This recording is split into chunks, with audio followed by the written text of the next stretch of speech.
ಯುಗಾದಿ ಹಬ್ಬದ ಸಂಭ್ರಮ ರಾಜಧಾನಿಯಲ್ಲಿ ಮನೆ ಮಾಡಿದೆ. ದೇವಾಲಯಗಳಲ್ಲಿ ವಿಶೇಷವಾದಂತಹ ಪೂಜೆ ಪುನಸ್ಕಾರಗಳು ಕೂಡ ನಡೀತಾ ಇರುವಂಥದ್ದು. ಇನ್ನು ಯುಗಾದಿ ಹಬ್ಬದ ವೈಶಿಷ್ಟ್ಯತೆ ಏನು, ನಿನ್ನೆ ಬಂದಂತಹ ಗ್ರಹಣದ ಬಗ್ಗೆ ಗುರೂಜಿ ಏನು ಹೇಳ್ತಾರೆ, ಇದ್ರ ಬಗ್ಗೆ ಮಾತಾಡೋದಕ್ಕೆ ಗವಿಗಂಗಾಧರೇಶ್ವರದ ದೇವಸ್ಥಾನದ ಪ್ರಧಾನ ಅರ್ಚಕರಾದಂತಹ ಸೋಮಸುಂದರ ದೀಕ್ಷಿತ್ ಅವರು ನಮ್ಮ ಜೊತೆ ಇದ್ದಾರೆ. ಮಾತಾಡ್ಸ್ಕೊಂಡು ಹೋಗೋಣ. ಗುರುಗಳೇ, ಇವತ್ತು ಹಬ್ಬ ಎರಡು ರೀತಿಯ ಯುಗಾದಿ ಬರುತ್ತೆ ಅಂತ ಹೇಳ್ತಾರೆ. ಈ ಯುಗಾದಿಯ ವೈಶಿಷ್ಟ್ಯತೆ ಏನು? ಎಲ್ಲ ವೀಕ್ಷಕರಿಗೂ ಯುಗಾದಿ ಹಬ್ಬದ ಶುಭಾಶಯಗಳು. ಆದಿತ್ಯಂ ಅಂಬಿಕಾಂ ವಿಷ್ಣುಂ ಗಣನಾಥಂ ಮಹೇಶ್ವರಂ ಪಂಚದೇವ ನಮಸ್ಕಾರಂ ಕೇಶವಂ ಪ್ರತಿಗಚ್ಚತಿ ಅಂತ ಒಂದು ವಾಕ್ಯ ಇದೆ. ಆದಿತ್ಯ ಅಂದರೆ ಭಾನುವಾರ. ಇವತ್ತು ನಮಗೆ ಭಾನುವಾರ ಬಂದಿದೆ. ನಾವು ಪ್ರತಿನಿತ್ಯ ಬೆಳಗ್ಗೆ ಎದ್ದ ತಕ್ಷಣ ನೋಡುವಂಥ ದೇವರು ಸೂರ್ಯನ ಆದಿತ್ಯ ಅಂತ ಹೇಳ್ತಾರೆ. ಅಂತಹ ಸೂರ್ಯದೇವರ ದಿನವೇ ಈ ಒಂದು ಯುಗಾದಿ ಹಬ್ಬ ಬಂದಿದೆ. ಅಂದರೆ ಸೂರ್ಯನ ಪ್ರಜ್ವಲೆ ಬೆಳಗ್ಗೆ 7, 8, 9, 10, 11, 12 ಗಂಟೆಗೆ ಮಧ್ಯಾಹ್ನ ತಲೆ ಮೇಲೆ ಬಂದಾಗ ಸ್ವಲ್ಪ ಬಿಸಿಲು ಜಾಸ್ತಿ ಇರುತ್ತೆ. ಆರಂಭದ ಸೂರ್ಯನನ್ನು ನೋಡಬೇಕಾದ್ರೆ ಬಹಳ ವಿಶೇಷವಾಗಿ ತುಂಬ ಅದ್ಭುತವಾಗಿ ಕಾಣಿಸುತ್ತೆ. ಅದೇ ರೀತಿ ಮಧ್ಯಾಹ್ನ ಸ್ವಲ್ಪ ಬಿಸಿಲಾದಾಗ ಬಿಸಿಲಿದೆಯಪ್ಪ, ನೆರಳಬೇಕು ಅನ್ನೋ ಭಾವನೆ ಬರುತ್ತೆ. ಅದು ಹಾಗೆ ಸಾಯಂಕಾಲ ಆಗ್ತಾ ತಿರ್ಗಾ ಮತ್ತೆ ಕೆಂಪು ಚಂದ್ರ ಸೂರ್ಯನನ್ನು ನೋಡಿ ತುಂಬ ತಣಿವಾಗಿ ಇರ್ತೀವಿ. ಹಾಗೆ ಮನುಷ್ಯನ ಜೀವನದಲ್ಲಿ ಸುಖ ದುಃಖ, ಸುಖ ಮೂರು ಸಮವಾಗಿ ಇರುತ್ತೆ. ಅಂಥ ಸಮವನ್ನು ಕೊಡುವಂಥ ಆದಿತ್ಯವಾರದ ದಿನವೇ ಈ ಯುಗಾದಿ ಹಬ್ಬ ಬಂದಿರೋದ್ರಿಂದ ಎಲ್ಲರಿಗೂ ಶುಭ ಮಂಗಳವನ್ನು ಉಂಟು ಮಾಡಲಿ ಅಂತೇಳಿ ಸ್ವಾಮಿ ಹತ್ರ ಪ್ರಾರ್ಥನೆ ಮಾಡೋಣ. ನಿನ್ನೆ ಗ್ರಹಣ ಇತ್ತು, ಹೀಗಾಗಿ ಆತಂಕ ಇತ್ತು. ಗ್ರಹಣದ ಬೆನ್ನಲ್ಲೇ ಹಬ್ಬ ಬಂದಿದೆಯಲ್ಲ, ಇದೇನು ಕೆಡುಕ ಅಂತ ಹೇಳಿಬಿಟ್ಟು ಸಾಮಾನ್ಯವಾಗಿ ಎಲ್ಲರ ಮನಸ್ಸಿನಲ್ಲೂ ಇದೊಂದು ತುಂಬ ಕ್ರೂರವಾಗಿ ಉಳ್ಕೊಂಡಿದೆ. ಅದರಲ್ಲಿ ಕೆಲವು ಮಾಧ್ಯಮಗಳಲ್ಲಿ ವಿಚಿತ್ರವಾಗಿ ಕೆಲವರೆಲ್ಲ ಹೇಳಿದ್ದಾರೆ. ಅದೆಲ್ಲ ತುಂಬ ತಪ್ಪಾಗುತ್ತೆ. ಯಾಕೆಂದರೆ ನಮಗೆ ಗೋಚರವಾಗದಿದ್ದನ್ನು ಗೋಚರವಾಗಿದೆ ಅಂತ ಹೇಳ್ಕೊಳ್ಳೋದು ಬಹಳ ತಪ್ಪು. ಆಯಾಯ ಗ್ರಹಗಳು ಆಯಾಯ ಕರ್ತವ್ಯಗಳನ್ನು ಮಾಡಬೇಕು, ಖಂಡಿತವಾಗಲೂ ಮಾಡುತ್ತೆ. ಸೂರ್ಯ, ಚಂದ್ರ, ಅಂಗಾರಕ, ಬುಧ, ಬೃಹಸ್ಪತಿ, ಶುಕ್ರ, ಶನಿ, ರಾಹು, ಕೇತು ಇಷ್ಟು ಜನ ಇದ್ದಾರೆ. ಆ ರಾಹುಕೇತು ಮತ್ತು ಸೂರ್ಯ ಚಂದ್ರರಿಗೆ ಈ ಗ್ರಹಣದ ದೋಷ. ಬೇರೆ ಯಾವ ಗ್ರಹಗಳಿಗೂ ಇದು ಬರೋದಿಲ್ಲ. ಆದ ಕಾರಣದಿಂದ ನಮಗೆ ಗ್ರಹಣ ಯಾವಾಗ ಗೋಚರವಾಗೋದಿಲ್ವೋ ಅದರ ಯಾವುದೇ ರೀತಿಯ ತೊಂದರೆಗಳು ನಮಗೆ ಬರೋದಿಲ್ಲ. ಮಾನಸಿಕವಾಗಿ ಯಾವುದೋ ದೇಶದಲ್ಲಿ ತೊಂದರೆ ಆಯಿತು ಅಂತೇಳಿ ನಮ್ಮನೆ ಪಕ್ಕದಲ್ಲಿ ತೊಂದರೆ ಆದರೆ ನಮಗೆ ತೊಂದರೆ ಆಗಿಲ್ಲ. ಆದರೂ ಪಕ್ಕದಲ್ಲಿ ನೋಡಿದ ತೊಂದರೆಯನ್ನು ಮನಸ್ಸಿಗೆ ನಾವು ಸ್ವಲ್ಪ ಖೇದ ಪಡೋದು ಕಾಮನ್ವಾಗಿರುತ್ತೆ. ಹಾಗೆ ಯಾವುದೋ ದೇಶದಲ್ಲಿ ಒಂದು ತೊಂದರೆ ಆಗಿದೆ, ಬಿಲ್ಡಿಂಗ್ ಬಿದ್ದಿದೆ, ಬಹಳಷ್ಟು ಜನ ಸತ್ತಿದ್ದಾರೆ ಅಂತಂದರೆ ಅದನ್ನು ನಾವು ನೋಡಿದ್ದೀವಿ, ಮಾಧ್ಯಮದ ಮುಖಾಂತರ ನೀವು ತೋರಿಸ್ತಿದ್ದೀರಾ, ಕೇಳ್ತಿದ್ದೀವಿ. ಆ ಒಂದು ಕ್ಷಣ ನಮಗೆ ನೋವಿರುತ್ತೆ, ಮಾರನೇ ಕ್ಷಣ ನೋವು ಮರ್ತೋಗುತ್ತೆ. ಹಾಗೆ ಸುಖ ಕಷ್ಟ, ಕಷ್ಟ ಸುಖ, ಹಗಲು ರಾತ್ರಿ, ರಾತ್ರಿ ಹಗಲು, ಈ ರೀತಿ ಇರೋದರಿಂದ ಈ ವರ್ಷದ ಈ ಗ್ರಹಣ ನಮ್ಗೆ ಯಾವುದೇ ರೀತಿಯ ತೊಂದರೆಯನ್ನು ಕೊಡೋದಿಲ್ಲ. ನಮ್ಗೆ ಯಾವ ವಿಧವಾದ ಭಾವನೆಗಳು ಇಲ್ಲ. ಯುಗಾದಿ ಹಬ್ಬ ಆದಿತ್ಯವಾರ ಬಂದಿರೋದ್ರಿಂದ ಎಲ್ಲರಿಗೂ ಈ ವರ್ಷ ಪೂರ್ತಿ ವಿಶ್ವಾವಸುನಾಮ ಸಂವತ್ಸರ ಬಹಳ ವಿಶೇಷವಾಗಿರುತ್ತೆ. ಎಲ್ಲರಿಗೂ ಅನುಕೂಲ ಆಗಲಿ. ಗ್ರಹಣಕ್ಕೂ ಈ ಒಂದು ಭಾಗ್ಯಕ್ಕೂ ಯಾವ ವಿಧವಾದ ಸಂಬಂಧವೂ ಇಲ್ಲ. ಆದ್ದರಿಂದ ಯಾರೂ ಯೋಚನೆ ಮಾಡಿದಿರ ತಮ್ಮ ಮನೆಯ ಪಕ್ಕದಲ್ಲಿರುವಂಥ ದೇವಸ್ಥಾನಗಳಿಗೆ, ತಮ್ಮ ತಾಯಿ ತಂದೆಗಳಿಗೆ ನಮಸ್ಕಾರ ಹಾಕಿ ಆ ಭಗವಂತನನ್ನು ಪ್ರಾರ್ಥನೆ ಮಾಡಿ. ನೀವು ಸೌಖ್ಯವಾಗಿರ್ತೀರ, ನಿಮ್ಮ ಪರಿಸರವೂ ಕೂಡ ಸೌಖ್ಯವಾಗಿರುತ್ತೆ. ದೇವಸ್ಥಾನದಲ್ಲಿ ಏನೆಲ್ಲ ಕಾರ್ಯಕ್ರಮಗಳಾಯಿತು, ಇವತ್ತು ಏನೆಲ್ಲ ಅಭಿಷೇಕಗಳಾಯಿತು, ಇಡೀ ದಿನ ದೇವಸ್ಥಾನದ ಬಾಗಿಲು ತೆರೆದಿರುತ್ತಾ ಹೇಗೆ ಅಂತ? ಇಡೀ ದಿನ ತೆಗೆಯಲ್ಲ. ಈಗ ಬೆಳಗ್ಗೆ ನಾವು ಪಂಚಾಂಗ ಶ್ರವಣವನ್ನು ಮಾಡಿ ಸ್ವಾಮಿಗೆ ಅಭಿಷೇಕವನ್ನು ಮಾಡಿದ್ದೀವಿ. ಏನು ನಕ್ಷತ್ರ, ಏನು ತಿಥಿ, ವಾರ ಎಲ್ಲ ಇವತ್ತು ಆರಂಭ ಆಗಿದೆ. ಅದನ್ನಲ್ಲಿ ಯಾವ್ಯಾವ ಗ್ರಹಗಳಿಂದ ಯಾರ್ಯಾರಿಗೆ ಅನುಕೂಲ ಆಗುತ್ತೆ, ಯಾರ್ಯಾರಿಗೆ ಅನಾನುಕೂಲ ಆಗುತ್ತೆ, ಎರಡೂ ಇರುತ್ತೆ. ಯಾಕೆಂದರೆ ಬೆಳಕು ಕತ್ತಲು ಬೆಳಕು ಎರಡೂ ಇರೋದ್ರಿಂದ ಸಮವಾಗಿರುತ್ತೆ. ಆದ್ದರಿಂದ ಸ್ವಾಮಿಗೆ ವಿಶೇಷವಾಗಿ ಅಭಿಷೇಕ ಮಾಡಿ ಇವತ್ತೆಲ್ಲರಿಗೂ ಬೇವು ಬೆಲ್ಲದ ಪ್ರಸಾದ ಸಮೇತವಾಗಿ ಸ್ವಾಮಿಯ ತೀರ್ಥ ಪ್ರಸಾದಗಳನ್ನು ಕೂಡ ಕೊಡುವಂಥ ಏರ್ಪಾಡು ಮಾಡಿದ್ದೀವಿ.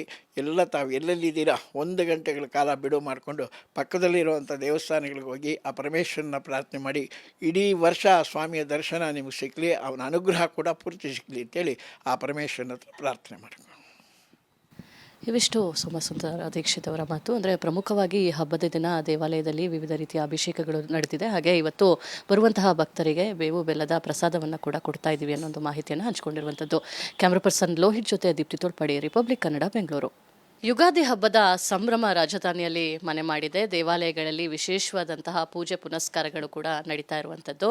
ಇನ್ನು ಯುಗಾದಿ ಹಬ್ಬದ ವೈಶಿಷ್ಟ್ಯತೆ ಏನು, ನಿನ್ನೆ ಬಂದಂತಹ ಗ್ರಹಣದ ಬಗ್ಗೆ ಗುರೂಜಿ ಏನು ಹೇಳ್ತಾರೆ, ಇದ್ರ ಬಗ್ಗೆ ಮಾತಾಡೋದಕ್ಕೆ ಗವಿಗಂಗಾಧರೇಶ್ವರದ ದೇವಸ್ಥಾನದ ಪ್ರಧಾನ ಅರ್ಚಕರಾದಂತಹ ಸೋಮಸುಂದರ ದೀಕ್ಷಿತ್ ಅವರು ನಮ್ಮ ಜೊತೆ ಇದ್ದಾರೆ. ಮಾತಾಡ್ಸ್ಕೊಂಡು ಹೋಗೋಣ. ಗುರುಗಳೇ, ಇವತ್ತು ಹಬ್ಬ ಎರಡು ರೀತಿಯ ಯುಗಾದಿ ಬರುತ್ತೆ ಅಂತ ಹೇಳ್ತಾರೆ. ಈ ಯುಗಾದಿಯ ವೈಶಿಷ್ಟ್ಯತೆ ಏನು? ಎಲ್ಲ ವೀಕ್ಷಕರಿಗೂ ಯುಗಾದಿ ಹಬ್ಬದ ಶುಭಾಶಯಗಳು. ಆದಿತ್ಯಂ ಅಂಬಿಕಾಂ ವಿಷ್ಣುಂ ಗಣನಾಥಂ ಮಹೇಶ್ವರಂ ಪಂಚದೇವ ನಮಸ್ಕಾರಂ ಕೇಶವಂ ಪ್ರತಿಗಚ್ಚತಿ ಅಂತ ಒಂದು ವಾಕ್ಯ ಇದೆ. ಆದಿತ್ಯ ಅಂದರೆ ಭಾನುವಾರ. ಇವತ್ತು ನಮಗೆ ಭಾನುವಾರ ಬಂದಿದೆ. ನಾವು ಪ್ರತಿನಿತ್ಯ ಬೆಳಗ್ಗೆ ಎದ್ದ ತಕ್ಷಣ ನೋಡುವಂಥ ದೇವರು ಸೂರ್ಯನ ಆದಿತ್ಯ ಅಂತ ಹೇಳ್ತಾರೆ.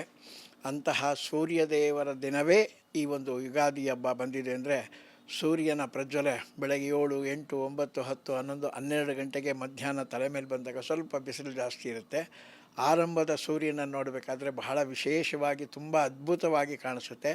ಅದೇ ರೀತಿ ಮಧ್ಯಾಹ್ನ ಸ್ವಲ್ಪ ಬಿಸಿಲಾದಾಗ ಬಿಸಿಲಿದೆಯಪ್ಪ, ನೆರಳು ಬೇಕು ಅನ್ನೋ ಭಾವನೆ ಬರುತ್ತೆ. ಅದು ಹಾಗೇ ಸಾಯಂಕಾಲ ಆಗ್ತಾ ತಿರ್ಗಾ ಮತ್ತೆ ಕೆಂಪು ಚಂದ್ರ ಸೂರ್ಯನನ್ನು ನೋಡಿ ತುಂಬ ತಣಿವಾಗಿ ಇರ್ತೀವಿ. ಹಾಗೆ ಮನುಷ್ಯನ ಜೀವನದಲ್ಲಿ ಸುಖ ದುಃಖ ಮೂರು ಸಮವಾಗಿ ಇರುತ್ತೆ. ಅಂಥ ಸಮವನ್ನು ಕೊಡುವಂಥ ಆದಿತ್ಯವಾರದ ದಿನವೇ ಈ ಯುಗಾದಿ ಹಬ್ಬ ಬಂದಿರೋದ್ರಿಂದ ಎಲ್ಲರಿಗೂ ಶುಭ ಮಂಗಳವನ್ನು ಉಂಟು ಮಾಡಲಿ ಅಂತೇಳಿ ಸ್ವಾಮಿ ಹತ್ರ ಪ್ರಾರ್ಥನೆ ಮಾಡೋಣ. ನಿನ್ನೆ ಗ್ರಹಣ ಇತ್ತು, ಹೀಗಾಗಿ ಆತಂಕ ಇತ್ತು. ಗ್ರಹಣದ ಬೆನ್ನಲ್ಲೇ ಹಬ್ಬ ಬಂದಿದೆಯಲ್ಲ, ಇದೇನು ಕೆಡುಕ ಅಂತ ಹೇಳಿಬಿಟ್ಟು ಸಾಮಾನ್ಯವಾಗಿ ಎಲ್ಲರ ಮನಸ್ಸಿನಲ್ಲೂ ಇದೊಂದು ತುಂಬ ಕ್ರೂರವಾಗಿ ಉಳ್ಕೊಂಡಿದೆ. ಅದರಲ್ಲಿ ಕೆಲವು ಮಾಧ್ಯಮಗಳಲ್ಲಿ ವಿಚಿತ್ರವಾಗಿ ಕೆಲವರೆಲ್ಲ ಹೇಳಿದ್ದಾರೆ. ಅದೆಲ್ಲ ತುಂಬ ತಪ್ಪಾಗುತ್ತೆ. ಯಾಕೆಂದರೆ ನಮಗೆ ಗೋಚರವಾಗದಿದ್ದನ್ನು ಗೋಚರವಾಗಿದೆ ಅಂತ ಹೇಳ್ಕೊಳ್ಳೋದು ಬಹಳ ತಪ್ಪು. ಆಯಾಯ ಗ್ರಹಗಳು ಆಯಾಯ ಕರ್ತವ್ಯಗಳನ್ನು ಮಾಡಬೇಕು, ಖಂಡಿತವಾಗಲೂ ಮಾಡುತ್ತೆ. ಸೂರ್ಯ, ಚಂದ್ರ, ಅಂಗಾರಕ, ಬುಧ, ಬೃಹಸ್ಪತಿ, ಶುಕ್ರ, ಶನಿ, ರಾಹು, ಕೇತು ಇಷ್ಟು ಜನ ಇದ್ದಾರೆ. ಆ ರಾಹುಕೇತು ಮತ್ತು ಸೂರ್ಯ ಚಂದ್ರರಿಗೆ ಈ ಗ್ರಹಣದ ದೋಷ. ಬೇರೆ ಯಾವ ಗ್ರಹಗಳಿಗೂ ಇದು ಬರೋದಿಲ್ಲ. ಆದ ಕಾರಣದಿಂದ ನಮಗೆ ಗ್ರಹಣ ಯಾವಾಗ ಗೋಚರವಾಗೋದಿಲ್ವೋ ಅದರ ಯಾವುದೇ ರೀತಿಯ ತೊಂದರೆಗಳು ನಮಗೆ ಬರೋದಿಲ್ಲ. ಮಾನಸಿಕವಾಗಿ ಯಾವುದೋ ದೇಶದಲ್ಲಿ ತೊಂದರೆ ಆಯಿತು ಅಂತೇಳಿ ನಮ್ಮನೆ ಪಕ್ಕದಲ್ಲಿ ತೊಂದರೆ ಆದರೆ ನಮಗೆ ತೊಂದರೆ ಆಗಿಲ್ಲ. ಆದರೂ ಪಕ್ಕದಲ್ಲಿ ನೋಡಿದ ತೊಂದರೆಯನ್ನು ಮನಸ್ಸಿಗೆ ನಾವು ಸ್ವಲ್ಪ ಖೇದ ಪಡೋದು ಕಾಮನ್ವಾಗಿರುತ್ತೆ. ಹಾಗೆ ಯಾವುದೋ ದೇಶದಲ್ಲಿ ಒಂದು ತೊಂದರೆ ಆಗಿದೆ, ಬಿಲ್ಡಿಂಗ್ ಬಿದ್ದಿದೆ, ಬಹಳಷ್ಟು ಜನ ಸತ್ತಿದ್ದಾರೆ ಅಂತಂದರೆ ಅದನ್ನು ನಾವು ನೋಡಿದ್ದೀವಿ, ಮಾಧ್ಯಮದ ಮುಖಾಂತರ ನೀವು ತೋರಿಸ್ತಿದ್ದೀರಾ, ಕೇಳ್ತಿದ್ದೀವಿ. ಆ ಒಂದು ಕ್ಷಣ ನಮಗೆ ನೋವಿರುತ್ತೆ, ಮಾರನೇ ಕ್ಷಣ ನೋವು ಮರ್ತೋಗುತ್ತೆ. ಹಾಗೆ ಸುಖ ಕಷ್ಟ ಸುಖ, ಹಗಲು ರಾತ್ರಿ ರಾತ್ರಿ ಹಗಲು, ಈ ರೀತಿ ಇರೋದರಿಂದ ಈ ವರ್ಷದ ಈ ಗ್ರಹಣ ನಮ್ಗೆ ಯಾವುದೇ ರೀತಿಯ ತೊಂದರೆಯನ್ನು ಕೊಡೋದಿಲ್ಲ. ನಮ್ಗೆ ಯಾವ ವಿಧವಾದ ಭಾವನೆಗಳು ಇಲ್ಲ. ಯುಗಾದಿ ಹಬ್ಬ ಆದಿತ್ಯವಾರ ಬಂದಿರೋದ್ರಿಂದ ಎಲ್ಲರಿಗೂ ಈ ವರ್ಷ ಪೂರ್ತಿ ವಿಶ್ವಾವಸುನಾಮ ಸಂವತ್ಸರ ಬಹಳ ವಿಶೇಷವಾಗಿರುತ್ತೆ. ಎಲ್ಲರಿಗೂ ಅನುಕೂಲ ಆಗಲಿ. ಗ್ರಹಣಕ್ಕೂ ಈ ಒಂದು ಭಾಗ್ಯಕ್ಕೂ ಯಾವ ವಿಧವಾದ ಸಂಬಂಧವೂ ಇಲ್ಲ. ಆದ್ದರಿಂದ ಯಾರೂ ಯೋಚನೆ ಮಾಡಿದಿರ ತಮ್ಮ ಮನೆಯ ಪಕ್ಕದಲ್ಲಿರುವಂಥ ದೇವಸ್ಥಾನಗಳಿಗೆ, ತಮ್ಮ ತಾಯಿ ತಂದೆಗಳಿಗೆ ನಮಸ್ಕಾರ ಹಾಕಿ ಆ ಭಗವಂತನನ್ನು ಪ್ರಾರ್ಥನೆ ಮಾಡಿ. ನೀವು ಸೌಖ್ಯವಾಗಿರ್ತೀರ, ನಿಮ್ಮ ಪರಿಸರವೂ ಕೂಡ ಸೌಖ್ಯವಾಗಿರುತ್ತೆ. ದೇವಸ್ಥಾನದಲ್ಲಿ ಏನೆಲ್ಲ ಕಾರ್ಯಕ್ರಮಗಳಾಯಿತು, ಇವತ್ತು ಏನೆಲ್ಲ ಅಭಿಷೇಕಗಳಾಯಿತು, ಇಡೀ ದಿನ ದೇವಸ್ಥಾನದ ಬಾಗಿಲು ತೆರೆದಿರುತ್ತಾ ಹೇಗೆ ಅಂತ? ಇಡೀ ದಿನ ತೆಗೆಯಲ್ಲ. ಈಗ ಬೆಳಗ್ಗೆ ನಾವು ಪಂಚಾಂಗ ಶ್ರವಣವನ್ನು ಮಾಡಿ ಸ್ವಾಮಿಗೆ ಅಭಿಷೇಕವನ್ನು ಮಾಡಿದ್ದೀವಿ. ಏನು ನಕ್ಷತ್ರ, ಏನು ತಿಥಿ, ವಾರ ಎಲ್ಲ ಇವತ್ತು ಆರಂಭ ಆಗಿದೆ. ಅದನ್ನಲ್ಲಿ ಯಾವ್ಯಾವ ಗ್ರಹಗಳಿಂದ ಯಾರ್ಯಾರಿಗೆ ಅನುಕೂಲ ಆಗುತ್ತೆ, ಯಾರ್ಯಾರಿಗೆ ಅನಾನುಕೂಲ ಆಗುತ್ತೆ, ಎರಡೂ ಇರುತ್ತೆ. ಯಾಕೆಂದರೆ ಬೆಳಕು ಕತ್ತಲು ಬೆಳಕು ಎರಡೂ ಇರೋದ್ರಿಂದ ಸಮವಾಗಿರುತ್ತೆ. ಆದ್ದರಿಂದ ಸ್ವಾಮಿಗೆ ವಿಶೇಷವಾಗಿ ಅಭಿಷೇಕ ಮಾಡಿ ಇವತ್ತೆಲ್ಲರಿಗೂ ಬೇವು ಬೆಲ್ಲದ ಪ್ರಸಾದ ಸಮೇತವಾಗಿ ಸ್ವಾಮಿಯ ತೀರ್ಥ ಪ್ರಸಾದಗಳನ್ನು ಕೂಡ ಕೊಡುವಂಥ ಏರ್ಪಾಡು ಮಾಡಿದ್ದೀವಿ. ತಾವು ಎಲ್ಲೆಲ್ಲಿದ್ದೀರಾ 1 ಗಂಟೆಗಳ ಕಾಲ ಬಿಡುವು ಮಾಡಿಕೊಂಡು ಪಕ್ಕದಲ್ಲಿರುವಂಥ ದೇವಸ್ಥಾನಗಳಿಗೆ ಹೋಗಿ ಆ ಪರಮೇಶ್ವರನ ಪ್ರಾರ್ಥನೆ ಮಾಡಿ ಇಡೀ ವರ್ಷ ಸ್ವಾಮಿಯ ದರ್ಶನ ನಿಮಗೆ ಸಿಕ್ಕಲಿ, ಅವನ ಅನುಗ್ರಹ ಕೂಡ ಪೂರ್ತಿ ಸಿಕ್ಕಲಿ ಅಂತೇಳಿ ಆ ಪರಮೇಶ್ವರನ ಹತ್ರ ಪ್ರಾರ್ಥನೆ ಮಾಡ್ಕೊಂಡು. ಇವಿಷ್ಟು ಸೋಮಸುಂದರ ದೀಕ್ಷಿತ್ ಅವರ ಮಾತು. ಅಂದರೆ ಪ್ರಮುಖವಾಗಿ ಈ ಹಬ್ಬದ ದಿನ ದೇವಾಲಯದಲ್ಲಿ ವಿವಿಧ ರೀತಿಯ ಅಭಿಷೇಕಗಳು ನಡೆದಿದೆ. ಹಾಗೆ ಇವತ್ತು ಬರುವಂತಹ ಭಕ್ತರಿಗೆ ಬೇವು ಬೆಲ್ಲದ ಪ್ರಸಾದವನ್ನು ಕೂಡ ಕೊಡ್ತಾ ಇದ್ದೀವಿ ಅನ್ನೋ ಒಂದು ಮಾಹಿತಿಯನ್ನು ಹಂಚಿಕೊಂಡಿರುವಂಥದ್ದು. ಕ್ಯಾಮ್ರಾ ಪರ್ಸನ್ ಲೋಹಿತ್ ಜೊತೆ ದೀಪ್ತಿ ತೋಳ್ಪಾಡಿ, ರಿಪಬ್ಲಿಕ್ ಕನ್ನಡ, ಬೆಂಗಳೂರು.